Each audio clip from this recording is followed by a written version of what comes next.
We present this award that recognizes exceptional commitment to strengthening LGBTQ+ representation and expanding quality through service and advocacy.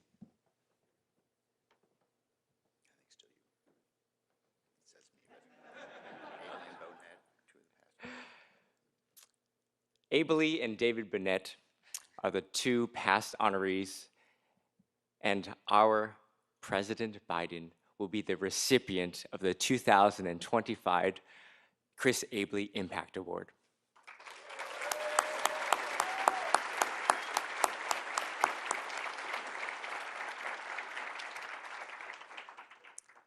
President Joe Biden is a hero and an icon for our LGBTQ+ community.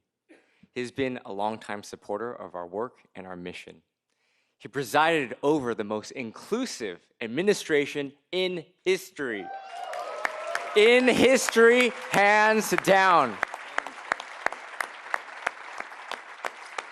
He, of course, was a critical partner in making government reflect the LGBTQ+ community that it serves. But that's not all that he's done. So on Meet the Press in 2012, and I think you will recall what is one of my favorite, can't miss TV moments, in an unscripted moment, speaking straight from the heart, which could describe most of our great president's career, he announced his support for same-sex marriage. Woo! As vice president, he was the first member of a sitting federal administration to do that. It caught President Obama a little off guard. However, 3 days later, President Obama announced his support as well.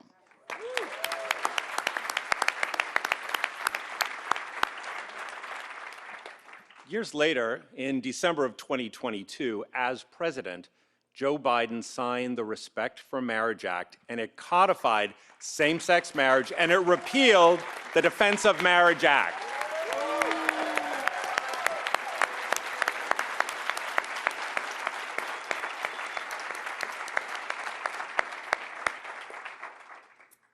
If I may borrow a touch of Irish wisdom, a good heart is better than all the heads in the world.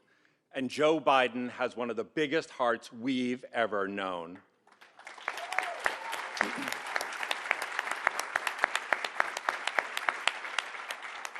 He shows up for families, for communities, for equality, always with warmth, humility, and a steadfast belief that we can do better for each other.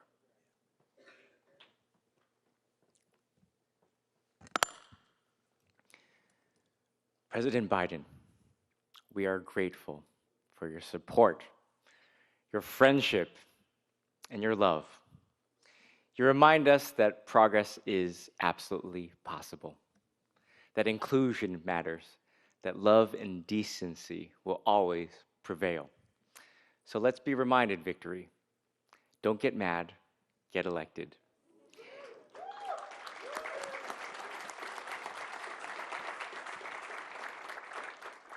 Victory, victory, victory.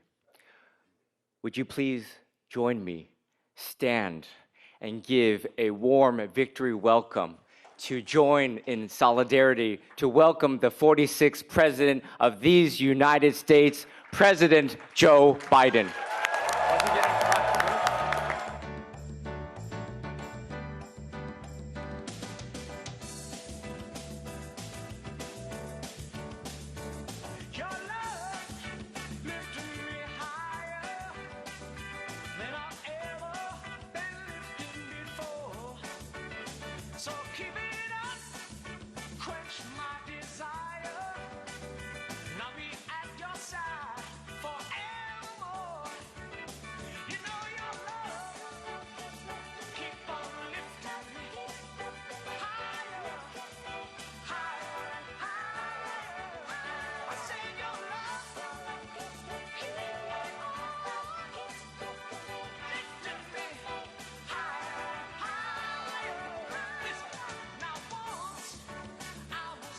Hello.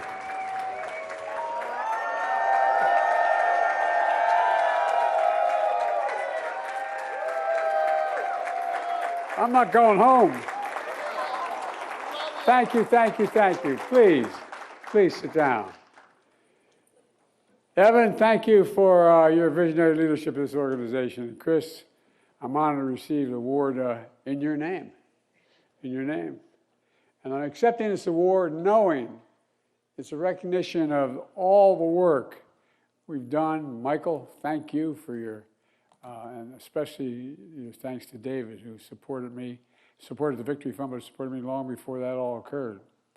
Folks, I also want to recognize so many friends that are here today. Where's Mo Vella? Mo, where are you? There you go, Mo.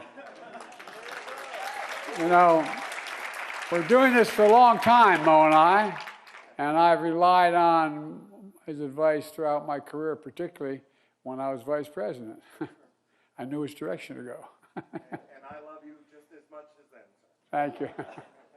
Next week marks 3 years. 3 years since many of us stood on a crisp day in the south lawn of the White House, where I signed the Respect for Marriage Act. Folks,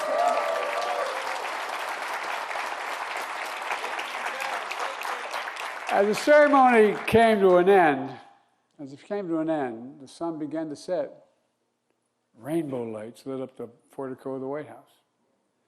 You know, the moment had an air of celebration, but also, quite frankly, for me and many of you, I expect, an air of relief. Relief. Finally, through the hard work, faith, counsel, sheer grit of folks like you in this room, and so many who came before you, the momentous battle was finally won. Finally. And look, today, though, we know there's much more work to do. And the challenges ahead can feel daunting, particularly in the face of everything we're seeing coming out of this reactionary White House. You know, we're all here today for the same reason. Same reason. It's all because we believe in the power of our democracy to pull the nation together. You know, our worst moments, actually, we're the only country in the world that's gone through every crisis and come out stronger than we went into the crisis. Every time.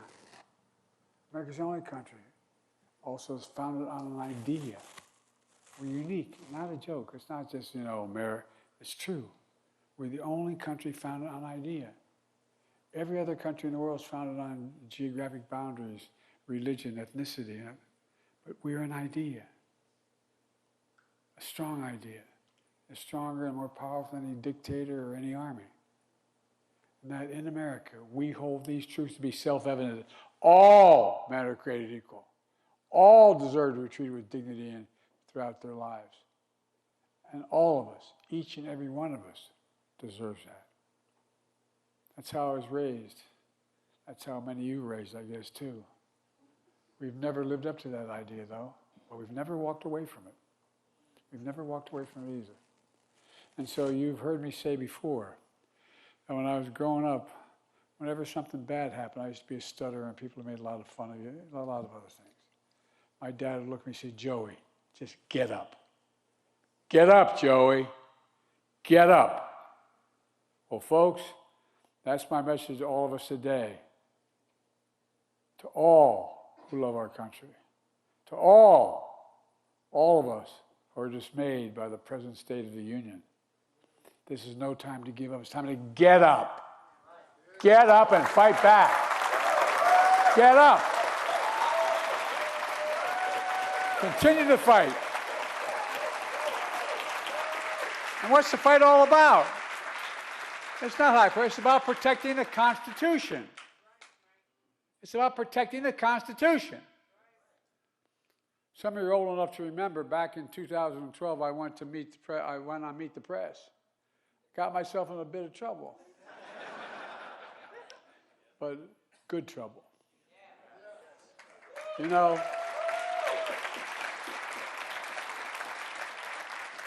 I just couldn't remain silent anymore. We had this whole plan to let things, anyway. I told the truth. I expressed my support for gay marriage a little earlier than some folks had been expecting it. Well, that comment got all the attention. I also told another story during that interview. I'd been speaking a few weeks earlier, and there was a group of LGBTQ leaders in a private home. And during the Q&A period, and I was in that home, a gentleman stood up and said, "Mr. Vice President, let me ask you a question. How do you feel about it? How do you feel about us?" That's the way he said it. I turned to the gay couple who owned the house. I looked at both of them. I said, "What did I do first when I walked in the door of your home?" And they both said, "You walked right up to our 2 children." And I turned to the person asking the question. I said to those children, "I wish every American," I mean this from the bottom of my heart, "I wish every American could have seen the love in the eyes of these 2 young boys for their dads. It was palpable. You could feel it. Because if they did see that, they'd never have any doubt about what this is all about." Folks, a lot has gotten lost in all the noise with terms like DEI and being weaponized and people's basic identity turned into political football. Right now, in no small part because of the vitriol of this in our national debate, there are young people sitting alone at home as I speak, literally, behind closed doors, scrolling through social media, staring at the ceiling, literally wondering whether they've talked, you are, and I've talked to many of these young men and women, wondering whether we'll ever be loved, will they ever marry, will they ever have a family, ever truly be accepted for who they are. So my message to young people is this: just be you. Be who you are. You are loved. You're heard, and you increasingly understand you belong. You belong, you belong, you belong. I mean it. Things are changing. Folks,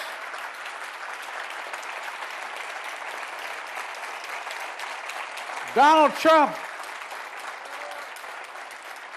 and the MAGA Republicans are trying to distort and derail our fight for equality. They're trying to turn it into something scary, something sinister. But folks, it's really not about anything that's all that complicated. At its core, it's about making every American, giving them an opportunity to be treated with basic decency, dignity, and respect they all deserve. That's what every single American deserves, every American. This administration is trying to use those issues as a wedge to further divide the country. But there's nothing more American than the notion of equality. Nothing, nothing, nothing. And folks, it's a struggle as old as the country's founding. That's why many of us are in this room today. We also know that the fight ahead is about more than equality. It's about opportunity. It's about opportunity. It's about making sure every American has a chance to make a decent living.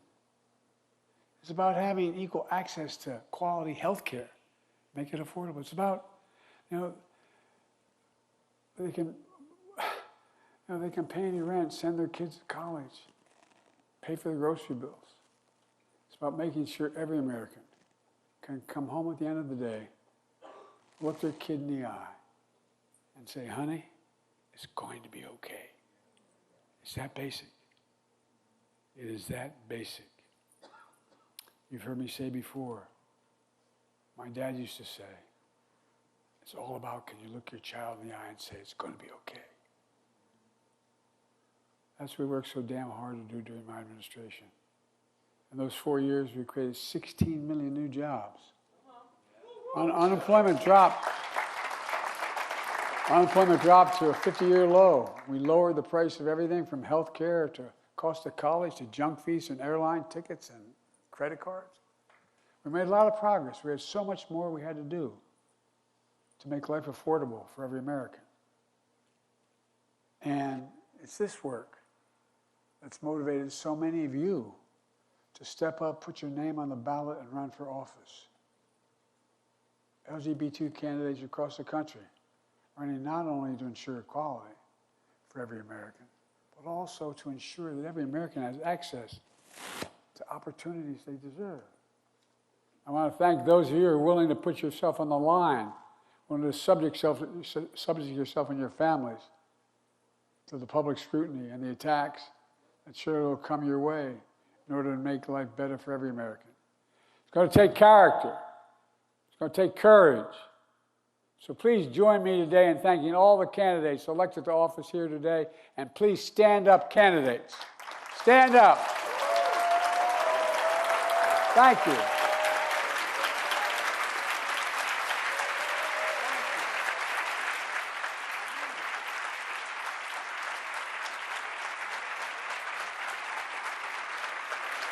Think of what you've done.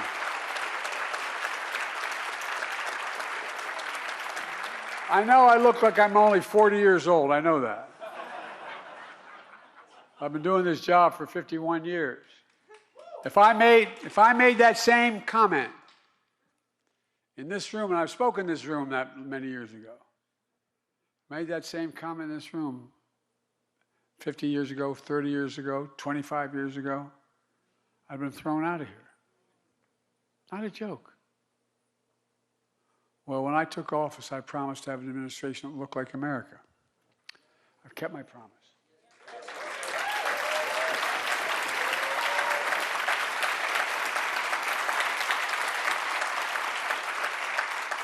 And not just for the community, but my press secretary, Kareem.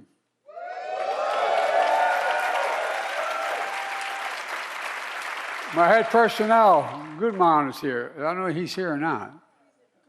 There you are, man. Stand up. Oh, I see Kareem. There you are.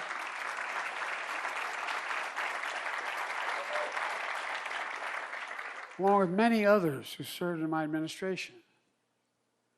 You all worked on issues that went far beyond equality for the LGBTQ community. With your help, we accomplished much, not just in this community, but all across to create opportunity for everybody. My dad, really, all kidding aside, my dad was a really decent, honorable man, a well-read guy. And my dad would say, Joey, everybody deserves a shot, no guarantee, but everybody deserves it. Everybody deserves a shot.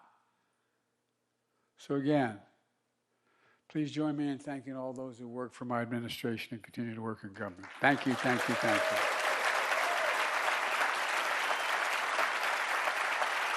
Let me close with this. Sorry, I'm taking too long here. I apologize. Folks, America's not a fairy tale. For 250 years, there's been a constant push and pull, an existential struggle between peril and possibility. We're not guaranteed a fairy tale ending, but I believe the America of our dreams is always closer than we think. I know I'm characterized as an eternal optimist, but I am. You know, my friend, Congresswoman Sarah McBride, what a kid. She used to work for my son, Bo, who passed away because of what happened in Iraq. He was Attorney General. She worked for him. And he used to have to protect her, go out of his way. Well, she wanted to be here today, but she's giving an important speech at my alma mater, the University of Delaware. You know, Sarah talks about, quote, doing the hard work of persuasion. And in these times, which can be dispiriting and even hurtful, Sarah says, hope. Quoting her, hope is a conscious choice. You have to summon it. You have to summon it. It's not automatic. Friends, we are one of the only countries in the world that time and again has come out of every crisis stronger than we entered into that crisis. I still believe, emerging from the many crises caused by this administration, as we have constantly, nonetheless, come out stronger, wiser, and more resilient than before. But we just have to get up. As long as we keep the faith, summon hope, and get back up and remember who in the hell we are. We're the United States of America. That's who we are. We're the U.S. And there's nothing, I mean it sincerely, there's nothing beyond our capacity in America when we act together. So let's work together. Let's keep this fight going. Let's win it together. Now, not tomorrow, now. Thank you. God bless you all. And may God protect our troops. Sorry it took so long. I'm so damn proud of all of you. No, I really am. I'm proud of your courage. So thank you, thank you, thank you.